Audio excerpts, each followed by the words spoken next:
I really welcome back to Main Mission Hope, and I've got another resource for new Christians that you might find useful for helping you to get your head around, in this case, the miracles of Jesus, and kind of what happened during these miracles, whether they were public or private, if there was any teaching behind the miracle, which of course there is, and what the consequences of doing these miracles were.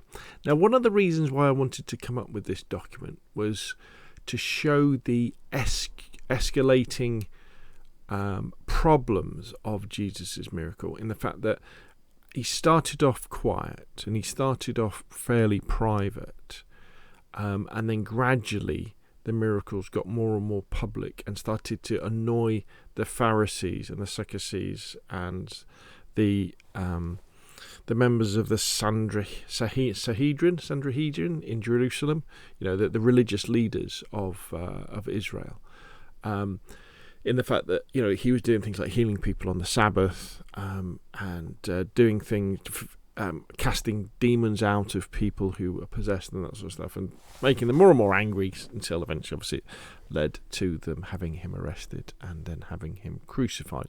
However, this document doesn't really show that, because it kind of mixes lots of the miracles up, because it's taking, I think it should include all of the miracles, with the references as well. So maybe I'll have to do another one that concentrates on the gospel where that kind of really happens. The idea comes from The Chosen, in the way that the Chosen TV series really builds up to the idea of, with Lazarus, for example, that's the last big public miracle that he does.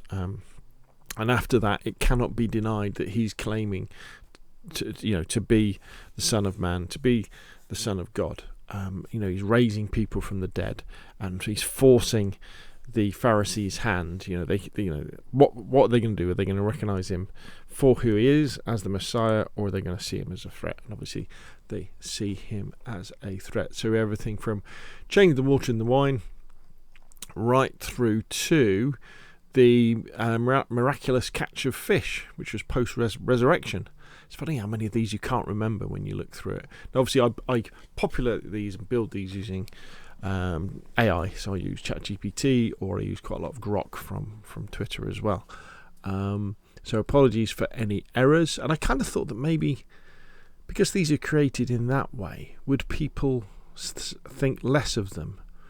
I'm not sure. I mean, the beauty of using AI for this sort of stuff is that, yes, although there could well be some errors that you won't spot if you haven't done, a university degree in this sort of thing, but what it enables you to do is, if you can come up with the right questions, and if you can frame the question in the right way to the AI, it can give you some really startling answers that illuminate the scriptures in a way that would probably take you years and years to get to. In fact, that you might not ever really get to, because it would take you so long to find this stuff out, because you wouldn't bother doing it.